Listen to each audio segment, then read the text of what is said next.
Good morning, everybody, and welcome to another Mortgage Coach Tuesday interview. Every Tuesday, we are bringing leadership to the mortgage industry. My goal with this meeting is always to put on the best sales meeting in the mortgage and real estate space, to inspire you, to bring you ideas, to bring you leadership. Today, we are sitting down with someone very special. John, how are you doing, my friend? It's good to have you. Thank you. Great to be with you too, Dave. Good. Well, thanks for making time. So guys, John Wallace is a pretty unique individual. I don't know how many people you know that have lived in 9 countries. This man has lived in 9 countries. He's had a career with Hyatt Hotels for 35 years. So I think just lived in 9 countries, worked for the same company for 35 years. We could literally do an interview all just on how'd you do that?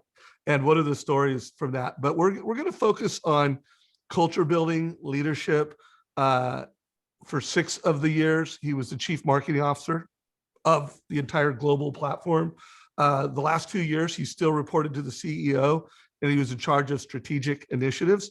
And the thing that really caught my eye, and I was excited about this interview for a guy who's lived in 9 countries, CMO of Hyatt, but this one just like, okay, this is important. Pioneered the application of empathy into Hyatt's unique brand. And you guys know all the time we talk about, hey, you need to be a modern mortgage professional. That means you need to use technology, you need to use media, but you're local. You're a local professional, and your level to bring empathy to a family, your ability to integrate empathy into your brand and who you are, that can never be replaced. Like big brands that have media, that have technology, they can't be you, and they can't connect the way you can. So I'm super pumped. John, thanks for making time to jump into the mortgage coach community. Great to be here. Thanks, Dave. So John, since this is the first time I've interviewed you, why don't you just share a little bit about your backstory? I mean, I gave some, highlights and cliff notes, but tell like people on this call, they're local. Most of them are mortgage professionals. There are real estate agents on this, but all of the local mortgage professionals want to bring leadership and ideas to realtors. So knowing that that's your audience, how would you like to kind of tell a little bit more about yourself? So first of all, thank you. It's great to be here. And actually just being here over the last couple of days, I've reflected a tiny bit on my story. And I always say to people, if ever you see me in person, touch me so you can get some of my luck, which I've truly had. I, from about the age of 14, wanted to go into hospitality, into hotels. And I started, my first ever job was an apprentice barman in London. And I was working my way around this hotel. And my dad said, do you want to go to hotel school? So I went to Switzerland. And where I started learning about the Swiss culture of timekeeping and very stern and very strict. And it was an okay experience. And after 2 years, I actually called my dad and said, I've got myself a job. Would you mind if I promised I never borrowed $1 from you, could I leave school? And he said, of course. So I went back and I was a night manager of a hotel in London. And I started my journey and went to Hong Kong. And this is in the 70s, and Hong Kong was very different to now, as a lobby manager of a 1,000-bedroom hotel. And it was my first experience of what I would call true Asian culture. After 20 months, was transferred to South Africa, to Johannesburg. And again, in the 70s, fascinating, the apartheid. But what I noticed, I was able to, a lot of, obviously, 90% of the staff were colored. But I learned what beautiful, wonderful people they were during my time. And then I was actually promoted to be a rooms division manager in the Pierre Hotel in New York, which was my first experience of not only the US, but also New York. And got a lot of pressure from my family to go back to England. So I went back to London and worked as a banquet manager in London, and realized that I needed to get back out into the real world. And I was fortunate enough that people who I worked with in New York and South Africa had just joined Hyatt. And they called me up and said, listen, would you like to go to the Hyatt in Nice as food and beverage manager? So my first job with Hyatt was actually in Nice, where again, I learned a lot about the Southern France culture. Very proud, very different to the Parisian crowd, very much we're France, long live France. Was there for 18 months. I got a dreaded call from my head office in Chicago. Said, listen, we'd now like you to go as executive assistant manager to Kuwait. And I said, listen, I'm much too young and good looking to go and sit in the desert for 2 years. I'm really enjoying these. They said, well, if you go there for a couple of years, we'll give you a general manager's job afterwards. So I turned up in Kuwait. And if you could imagine, the Iraqi-Iranian war was going on at the time, and Kuwait's right in between the two. But what I started to learn was the magnificent culture of the Arab world. And in one significant moment when I was slightly critical of the way the Kuwaitis live their lives, this Kuwaiti said to me, tell me, you've been in Kuwait over a year now. Did you ever lock your car? I said, no. He said, do you need to lock your front door when you move into your house? I said, no. He said, have you noticed the family values that we have and how close we are as families? I said, yes. Have you noticed the respect that we give our elders? He said, I said, yes. A couple of other things. Then he looked at me and he said, maybe you Westerners haven't got it all right. And it's a statement I've never forgotten. True to their word, Hyatt then promoted me to be general manager in Fiji, of a resort in Fiji, where basically we were the sole employer for 5 villages. And there I was fortunate enough to work with 5 village chiefs. Now imagine this was 1983 and there was still no television on the island of Fiji. There was radio, there was electricity, but no TV. And these villages and the village chiefs were unbelievable in their honor. And there's a wonderful word in Fijian called keri keri. And if I look now at Dave and say, keri keri, I like your watch, he will give it to me.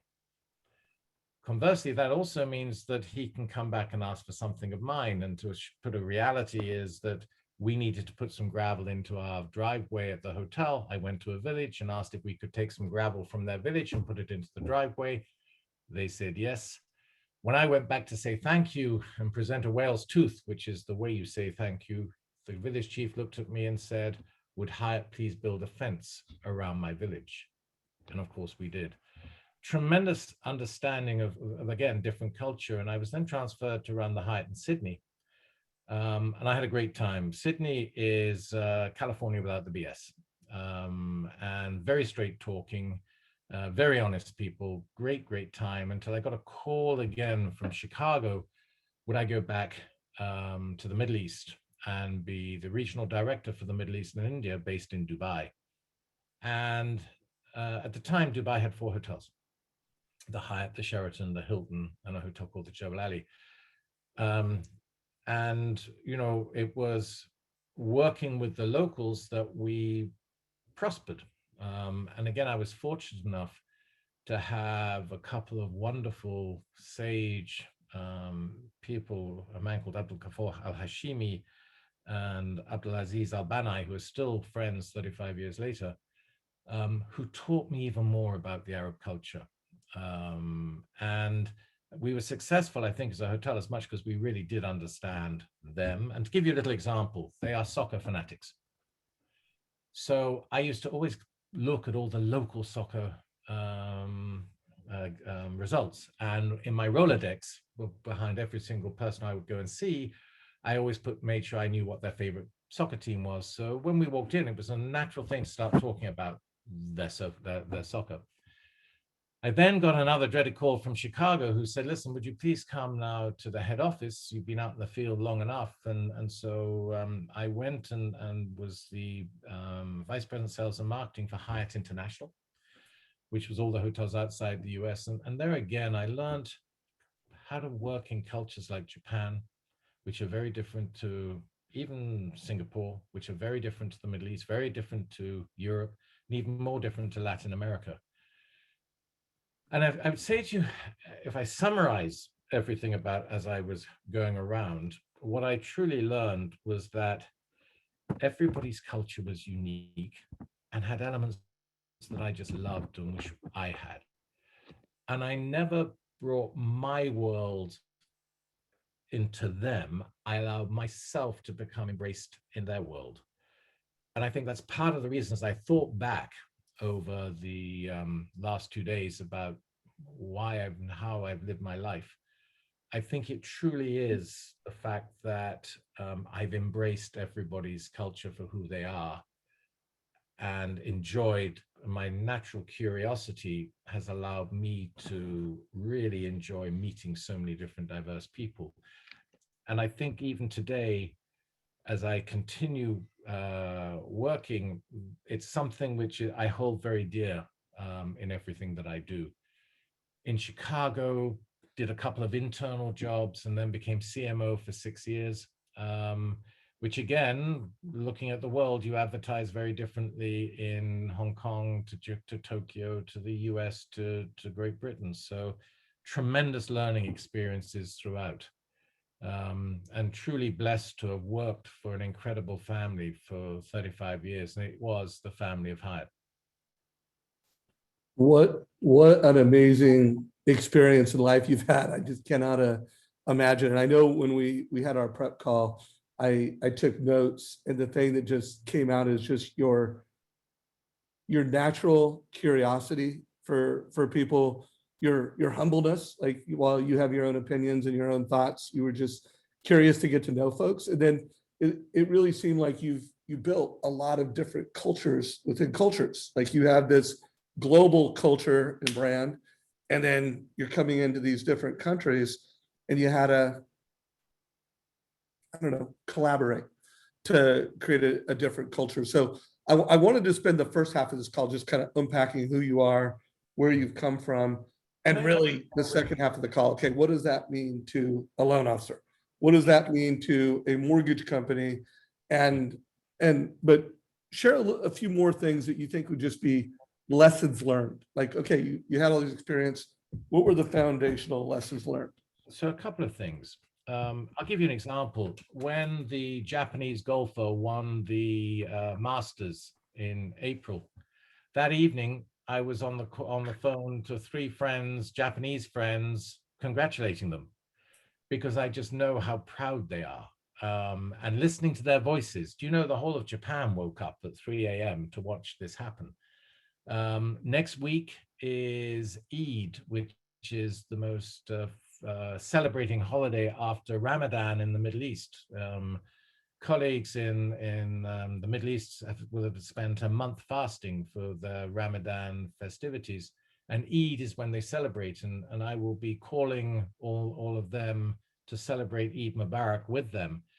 And in turn, they actually call me too, over Christmas, over Easter. And it's something which comes back to truly celebrating everything about who we are, in every aspect.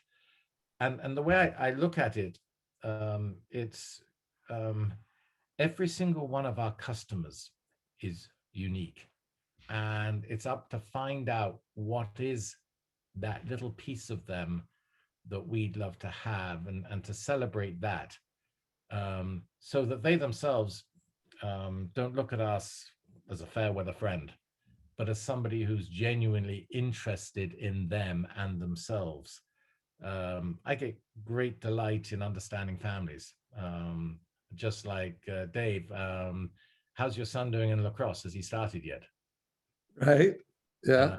Dave told me a wonderful story about his son just got a scholarship to Syracuse, and that whole experience. So, that's something which I truly resonated with, and I know how proud you are of all of his achievements.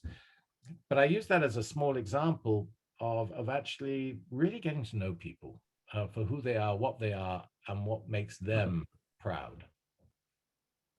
What makes them proud? Man, that was powerful. And what's their why? And I love that. So first of all, I think almost every local mortgage professional says, I do that. But I would recommend you really go through and, are you really doing that? And are you documenting some of that in your CRM?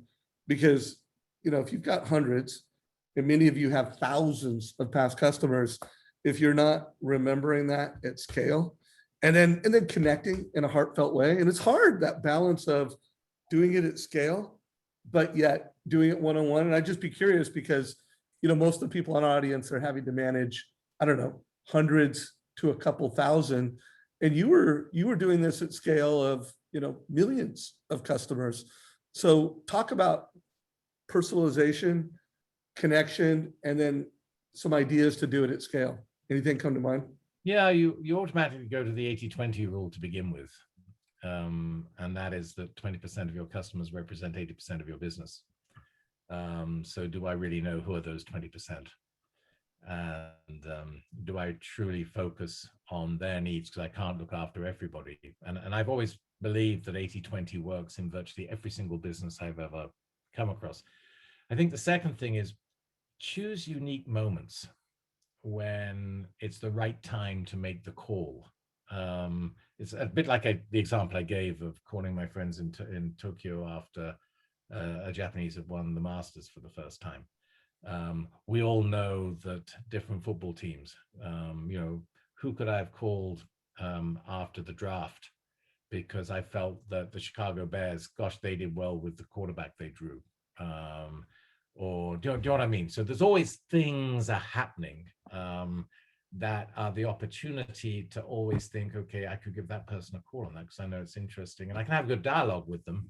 I'm not necessarily just making a sales call, but I'm certainly making them feel that I know them and that I'm empathetic to whatever's going on in their world at that time. Got it. So picking unique moments, just as a reminder to everyone in this community, we talk about high impact points of contact. Not every touch point with the consumer has the same value. Tell me if you agree with this thought, John. We always talk about going beyond the transaction. And there are transactional touch points at a hotel that we all know what they are. And in the mortgage, there are transactional things that people do. But when you go beyond the transaction, when you kind of wow them at the point of sale beyond their expectations, and then after they've stayed with you or they've done a loan, it's those touch points beyond the transaction that matter most. What are your thoughts on that?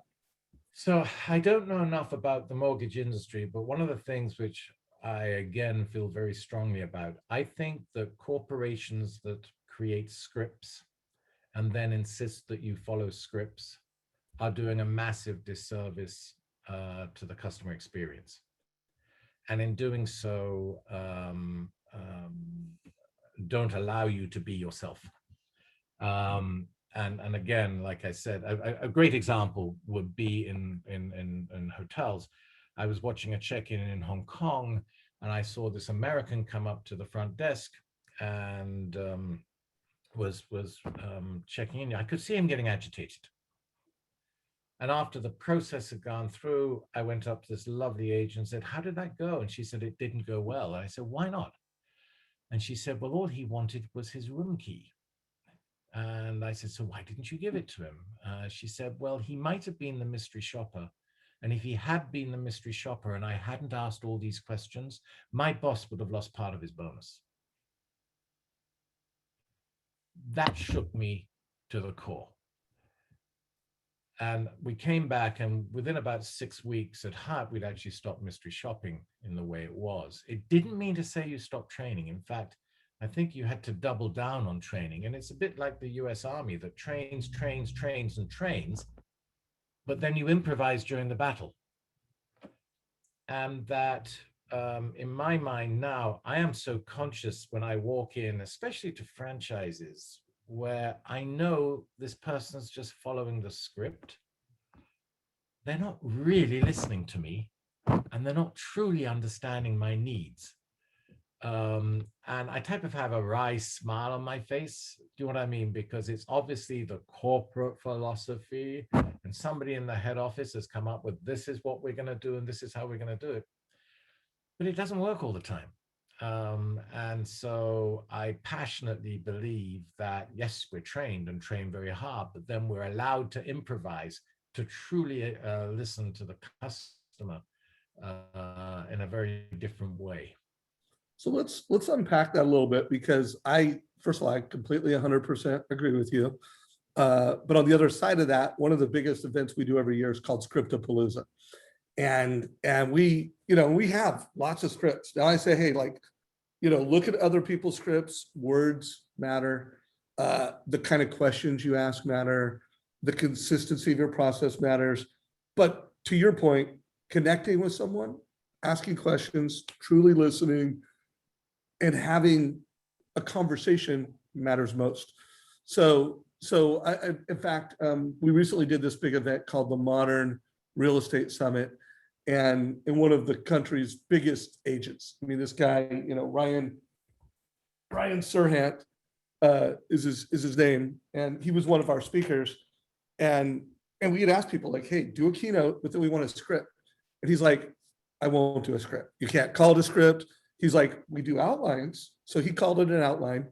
And I call them talking points personally. Like when I'm training in sales, like here's some talking points to consider.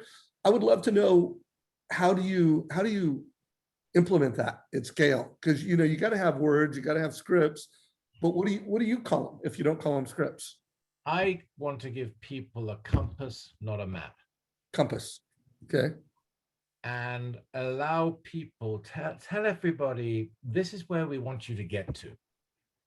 But we're not going to tell you all the dots that you've got to do to get there. Do that yourself.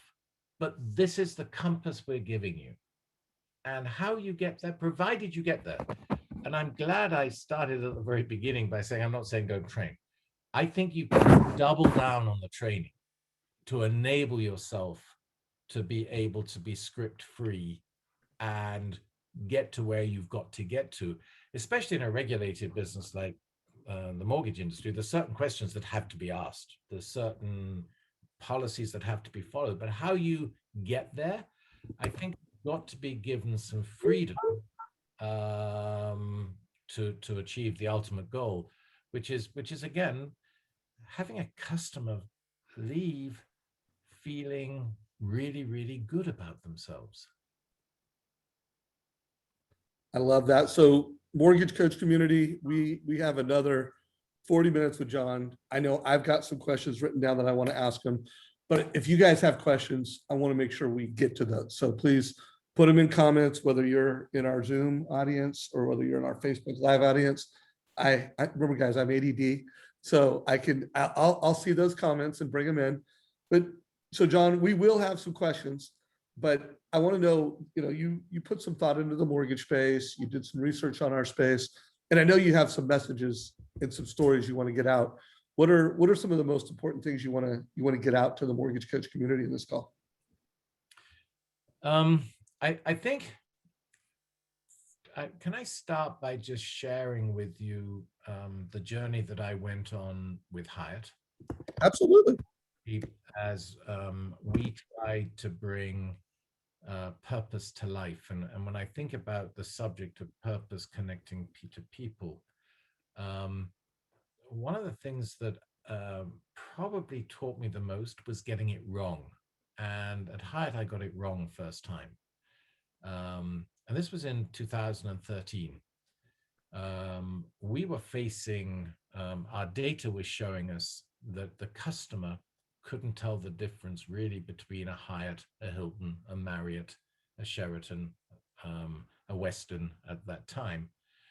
And for Hyatt, that was very dangerous because we were by far the smallest of the hotel companies. And for example, Hilton at the time had 4,000 hotels, Marriott 3,500, Hyatt had 400. And we realized that we either had to get into the commoditize the brand to grow, or we had to differentiate ourselves. And we spent a lot of time figuring out how we could do that. And we came up with a purpose, human care, human spirit. We launched it with massive fanfare at a general managers meeting in Orlando in the summer. And 3 months later, I walked into our brilliant CEO's office, Mark Optimasian, and said, I think we failed in everything we tried to do. And he said, what do you mean? I said, well, we had a great meeting. Everybody clapped and cheered. Then they went back to their hotels and nobody changed their behavior. And so therefore, all the money we spent really hasn't worked. And I think we've now got a choice. We either have to try and do it again, or we've got to realize we're not able to do it. And bless him, he said, listen, let's have another go. And the reason why we had masses of disruptors going on in our business, not dissimilar to your own markets today. In our case, we had Airbnb, which was just coming to grow and was very, very unique in itself because they were able to do one-to-one servicing.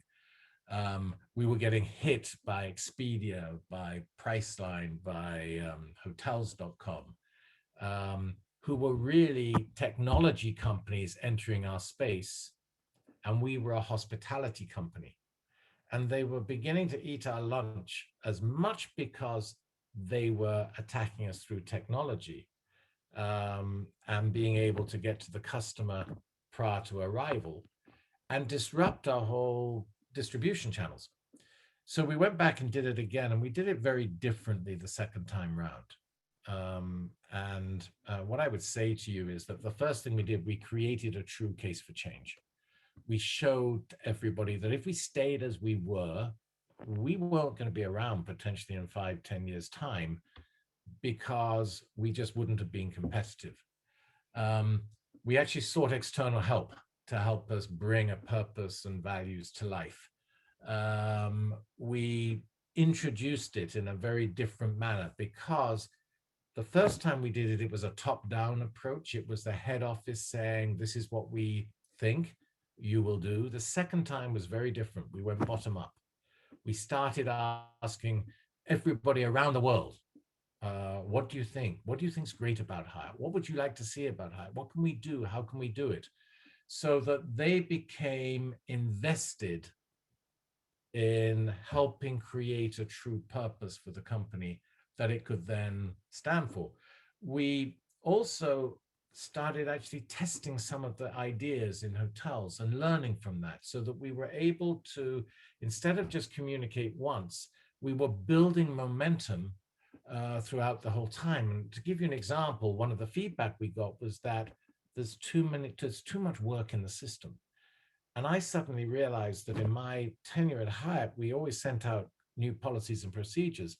And I don't think I'd ever seen an email saying you no longer have to do this policy and procedure. So we successfully took work out of the system that was no longer needed. In fact, we took out over 1,400 policies and procedures when we went through them all. We also realized that the field was suffering from initiative fatigue. There was always new ideas coming from the head office.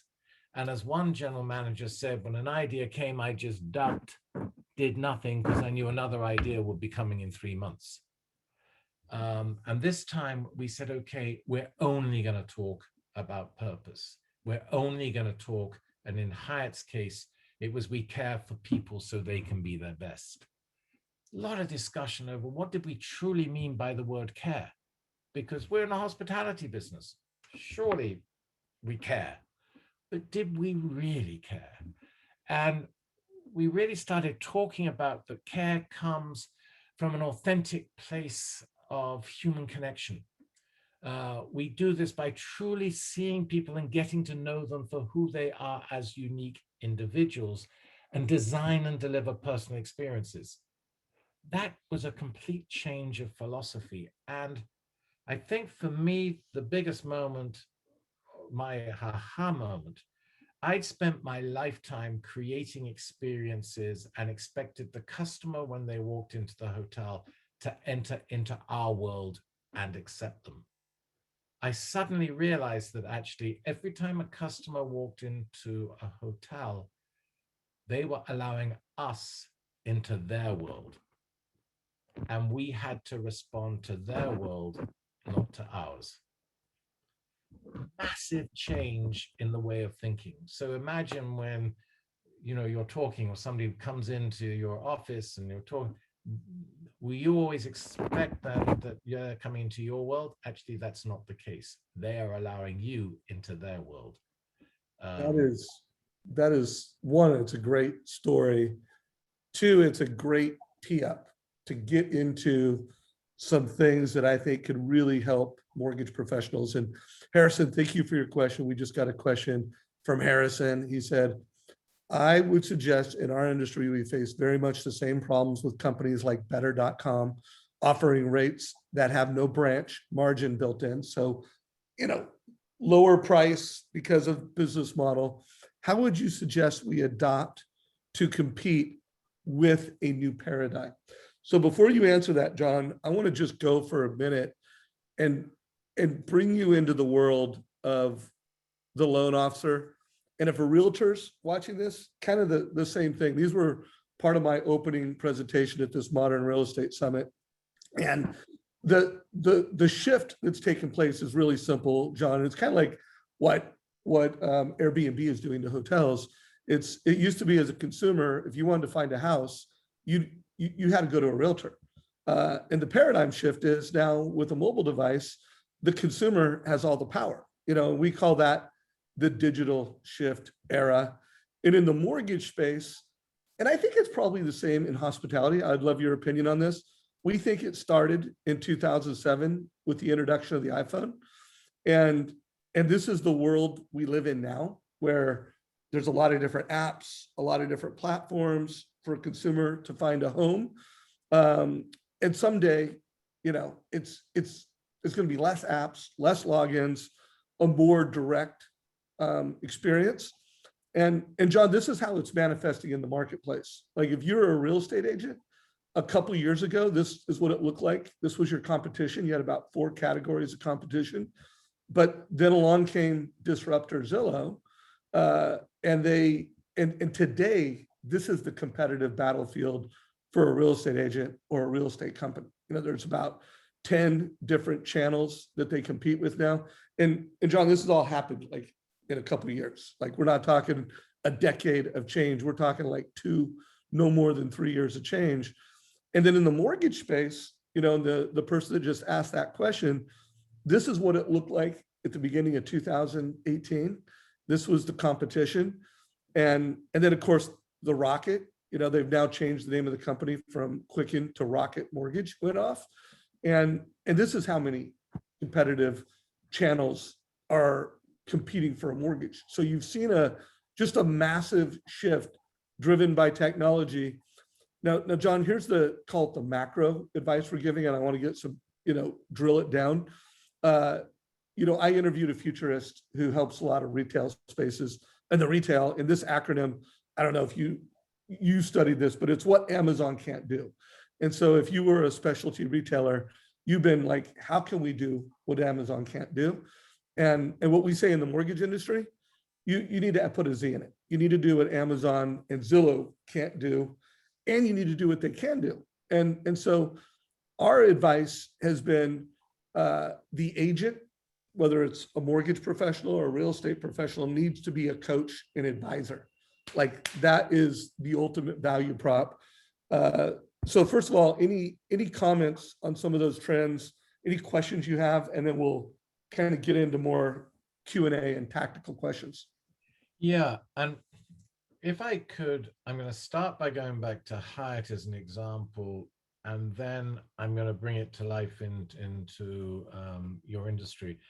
Because we obviously face exactly the same in the hotel industry, and our view was that the way we can actually change is through purpose of caring for people, and by people, that's our employees, that's every stakeholder that we have, but mostly it's caring for the people who are part of our family. And I think one of the biggest impacts able to achieve, because we truly started looking at ourselves very, very differently.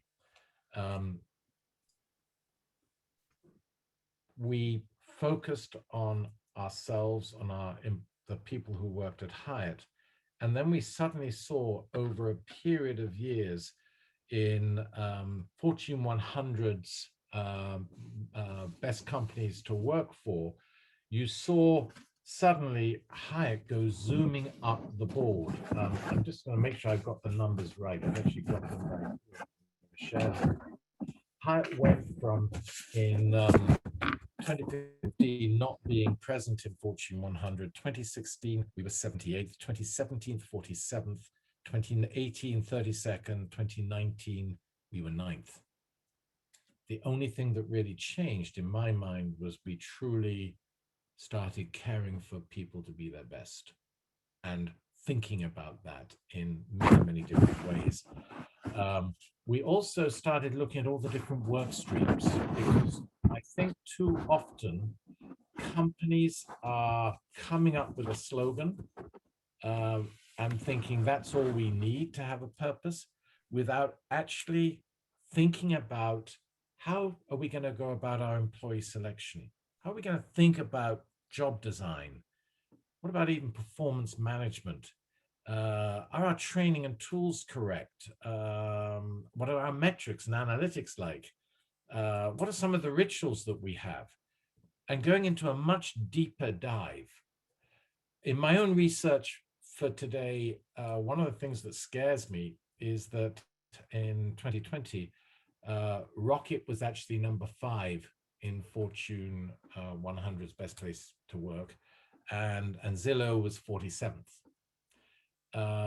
And so they're doing something right, not only with technology, but also in how they are treating people within the organization. And I looked up and saw what were they actually saying about their company. So they're doing something internally that's very good too. So what I would say to you to answer the question, Dave, is that it really is focusing on the individuals that are working with you, to making sure that we're giving them the best possible environment for them to be at their best. That's interesting. You know, I did some speaking. I spoke at Quicken a number of times in 2018. And when I went there, I knew that they had a big tech budget. So it's like I'd heard they're a mortgage company, that they're a tech company that does mortgages. And then they do a lot of marketing. And I've heard, oh, they're a marketing company that does mortgages. And my takeaway from the time that I spent there was, you know what? They are a training company. I mean, the amount of training resources, the way they staffed training, the way they staffed management, I mean, they do a really good job of training. And I've always said that, you know, if you're a referral-based local mortgage professional, you need to get trained. And the beautiful thing is, guys, you know, you've got our YouTube channel. We've got an incredible industry of amazing coaches.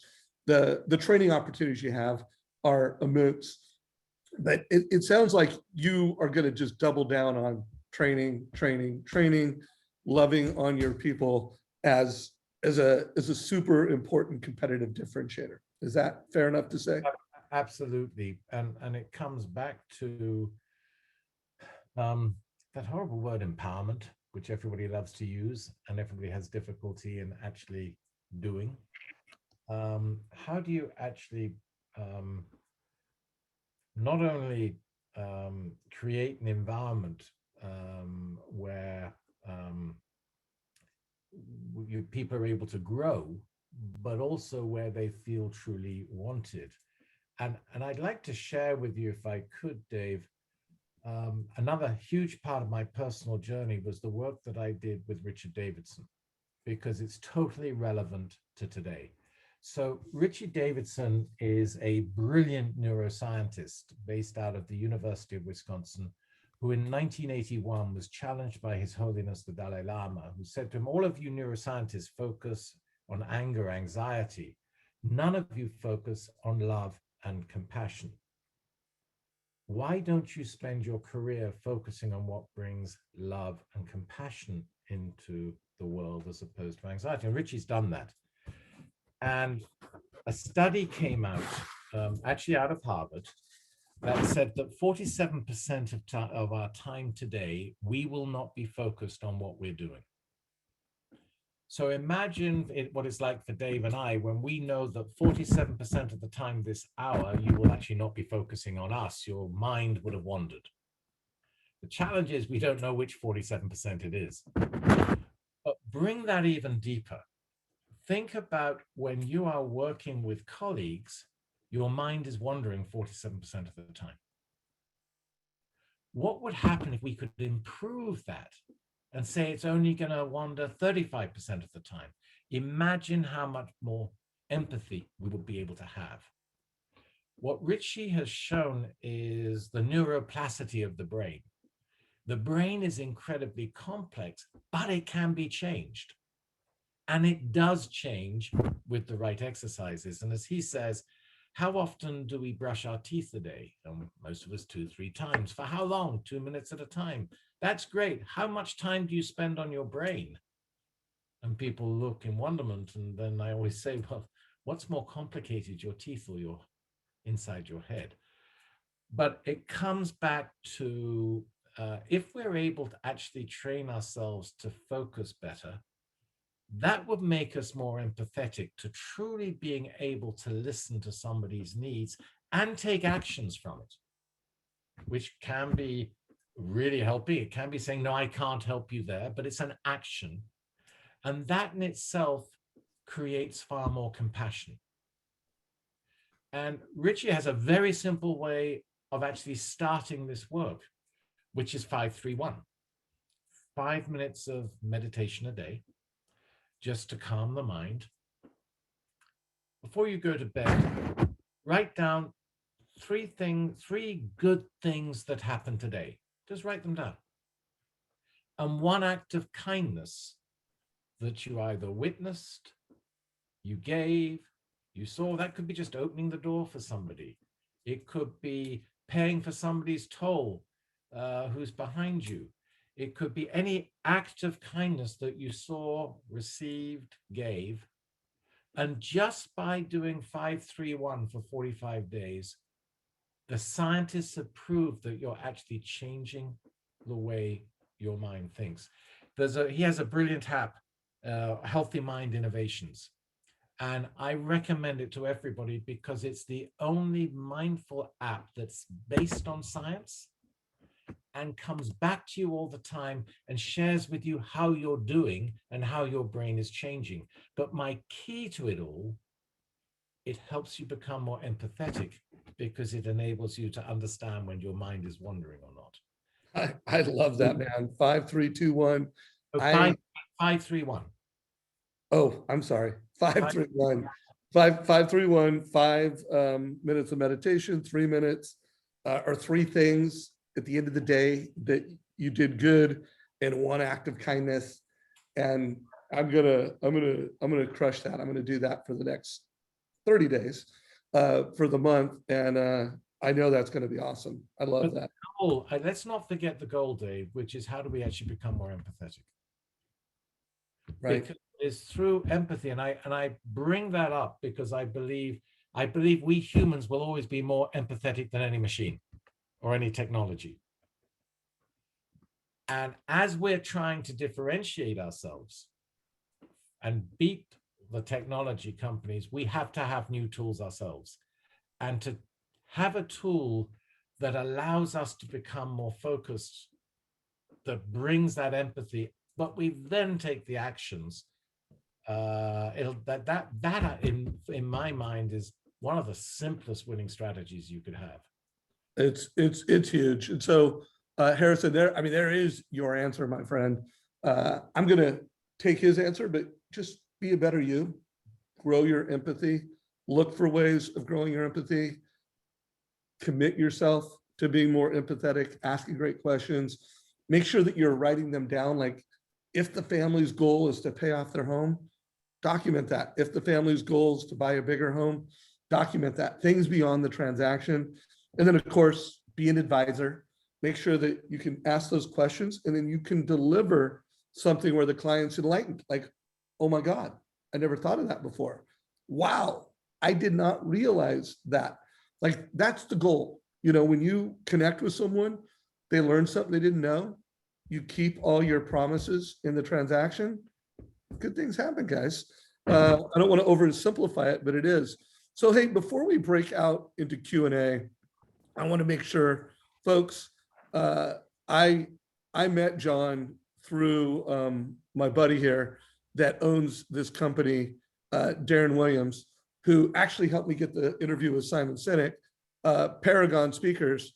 And And guys, I just can't emphasize enough that one, you know about this, and two, if you're a local referral based company and you want your people to grow empathy, you want them, you want to learn from a guy who's got 35 years in the hospitality, uh, was chief marketing officer, also knows how to get things done, like gets it at a really high level, and then also gets it at a very tactical level. Make sure you check him out. And John, what is the best way to connect with you? Your best contact information before we go into Q&A. I just want to make sure we get that out. Yeah, my email address is john at rule, RULENO, numeric 1.co. Oh, .co. Got it. Make sure you catch that, guys, because I actually had an email that didn't get delivered because I put .com. So I'm always very happy with my mobile phone number is very easy to remember. It's 847-312-8888. love it. Well, I've got a bunch of questions that have come in, but I want to get my question first. I had actually created this book called the Mortgage Planner Handbook. And guys, you can Google it. It's on my LinkedIn, and it's kind of funny.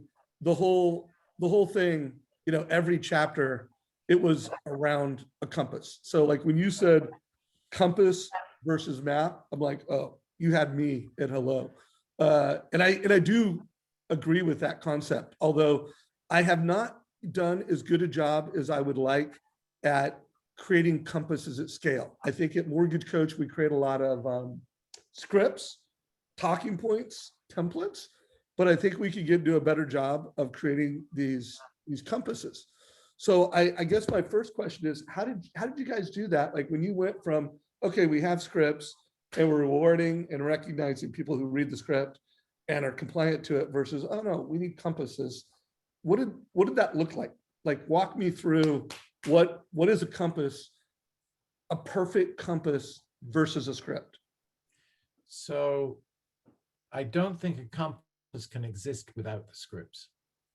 Okay. Because you've got to have that as a base. You must have a very firm base from which you're going to be going forward. Without that, you're going to be going all over the place and you'll lose what it is. But the second part is once you have the scripts, allow and empower everybody in your teams to actually listen to the customer and help the customer get to where they want to get to in the most meaningful manner that you can.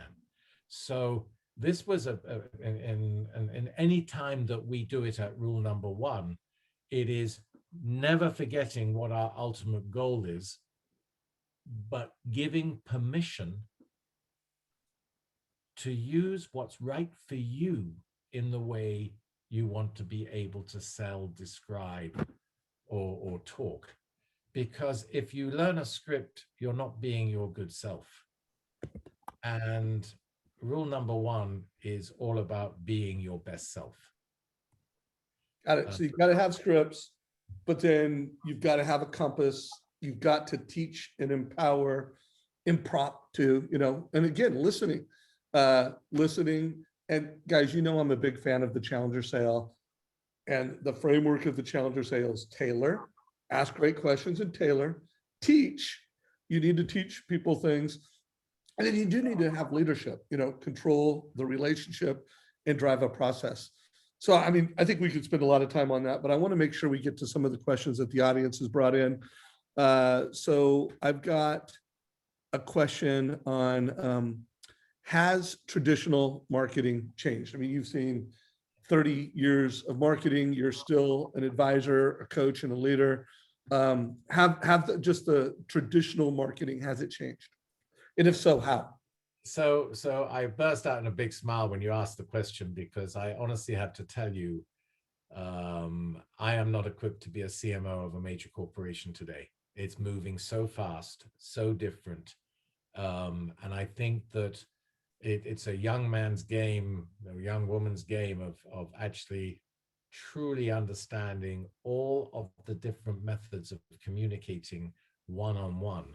What hasn't changed is every company has to be so customer centric. There are just different tools now of being able to do it.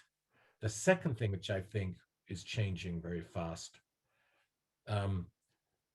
same with all of you on the call, your customer interaction really starts the first time you meet. Actually, it should start the first time they even think about getting a mortgage. And that in the hotel industry's point of view, we used to have control of the experience once somebody walked into the hotel. We weren't controlling the experience prior to their arrival. And that's where, for example, Airbnb are eating the hotel industry's lunch at the moment, because if any of you've tried Airbnb, your host, you get to know well, you can ask that host so many individual questions, that one-to-one they can do, that if you're a 300, 400, 500 bedroom hotel, extremely difficult to be able to do. So I think that another major way marketing has changed is, how do I own the whole customer journey as opposed to just my share of it? I love that. And it's so true, because they're looking at reviews, before they go to a restaurant. It used to be you'd go to a restaurant, and when you pulled up in the parking lot, that was the beginning of the experience. And now the beginning of the experience is Yelp or Google, or what a friend said on Facebook. So really good point. What are it doesn't have to, so they asked the question this way, but you don't have to say three, but what are three things you need to be focused on for marketing in this modern world? And one, two, what are a couple things? I think you just gave one or two, but does anything else come to mind? Well, I think you just said it too. Looking at the reviews, people today, people are so knowledgeable, and actually, I think one of the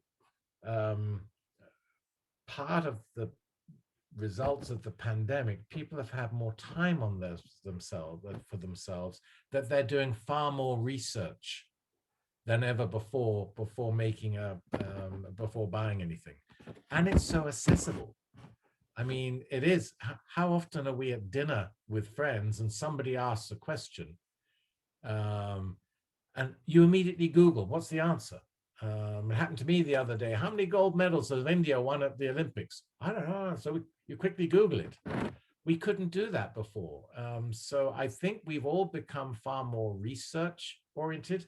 I think the other thing too, we are not so loyal as we were. If a brand screws up, they very rarely get a second chance these days. So I Really think good point. one chance, and we've got to get it right every time. The consumer's got plenty of other choices to quickly get their attention diverted to if we've done something slightly that's annoying for them. Yeah, and guys, just as a reminder, this is the mortgage coach community, but it's a mobile first world. I mean, you've got to be able to deliver advice with a link. And John, I mean, this is what we do. The status quo loan officer delivers a PDF fee worksheet, and a mortgage coach loan officer, really delivers a mortgage experience. So our whole mission is just helping families make a good decision. And whoever asked that question, actually it was Renee Rodriguez. Renee, I think, the three things, I mean, first and foremost, I love the idea of empathy. Grow your empathy has never been more important. No second chances. And you got to connect with people when they start thinking about you. That's what's different. And it used to be in the traditional model, you can start thinking about it when they walked in the door of your business. Anything else come to mind before I've got two more questions that have come in? Anything else? Let's do the next two questions. Okay, so one person just said, how do you keep teams motivated in high stress environments? Because the mortgage business, like there's two kinds of loans with problems and loans with solved problems. And we're getting people their home. So if we screw up, they're pissed. So what are some thoughts on that? I'll go back to always remember the purpose of your company and be driven by that purpose, um, and the values. And I think too often companies are writing values and sticking them on the wall and not actually describing the behaviors. And it's how we behave can actually help. Now, I'm not totally answering your stress question because in my mind, when I'm stressed, I spend 5 minutes just to sit down and breathe and quietly just calm my mind, which sounds always a tiny bit corny to a lot of people, but it does work. Um, and the power of just taking five and breathing is just so huge, and realizing that the world is not ending.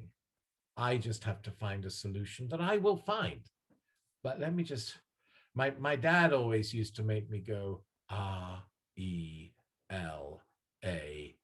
Relax. And even just saying that just calms me down enough. Relax. But I would say to you that do think about what is my purpose, what is the purpose of my company, and how do I bring that to life? I love that. And I would just remind folks, for anyone that had that question or thought about that question, go back to the 5-3-1 and then add breathing. And then remember, guys, you're a leader of a team. You know, if your team is stressed, people need to be reminded to breathe. People need to be reminded, get a good night's rest.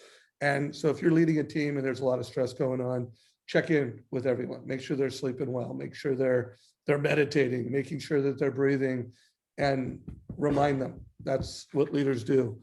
So good stuff. I'm going to close out with this question. A leader had called out, you know, the hotel, the Hyatt Hotel purpose. We care for people so they can be their best. What does that mean? You know, let's just close out with that. What does that mean to you, since you were part of the team that developed that?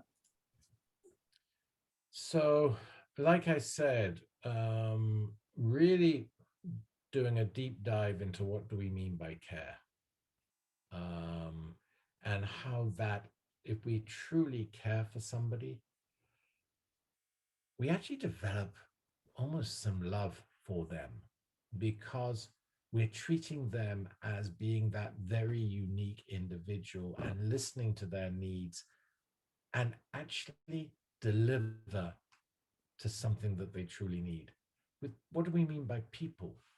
That means whether it's our shareholders, whether it's our owners of hotels, whether it's the management team, whether it's the chef, always looking at every single decision that we make and balancing to make sure that everybody is actually a winner and you're not biased towards one side or the other. And so they can be their best. I think that if ever we're in a work environment where we feel proud to come to work, where we feel wanted, where we feel loved, we actually are at our best. So there's a direct correlation by talking about caring. And if we truly care for each other, we will be the best of ourselves. Love it. So we're gonna go into wrap up mode, guys. If you got value from this, give it a like, share it with your friends. I want to see John on multiple stages in the mortgage space. I think his message around empathy, around love, it is one of the things that local providers need. Yeah, you need technology, and as he said, from a marketing standpoint, you need to connect, communicate, and listen to consumers leveraging technology. But if you're local, you need to be hyper local. You need to be hyper personalized. Uh, John, any parting words for anyone? Any closing thoughts before we wrap it up? I think that to be the best of yourself, it's important that you just look at how you behave. Um, and I'll give you an example. I have a 20-year-old who's at college. I've never once looked at his grades. I'm just more interested in how he behaves and what are his values. And I truly believe that it's values and behavior that will take us through these troubled times around the world, and that if we live to our values and we're conscious of our behaviors, we will be truly blessed with a better life. Well, I know this world is better because you're here, my friend, and I know that the mortgage coach community got a lot of value. So for anyone who tuned into this, thank you for your time and attention. John, I'm looking forward to seeing you in the real world one of these days and hope to see you on some stages this year. Thank you. Take care, Thank my you. friend. Bye-bye. Everybody, this call is a wrap. Have an awesome day. Take care, everyone.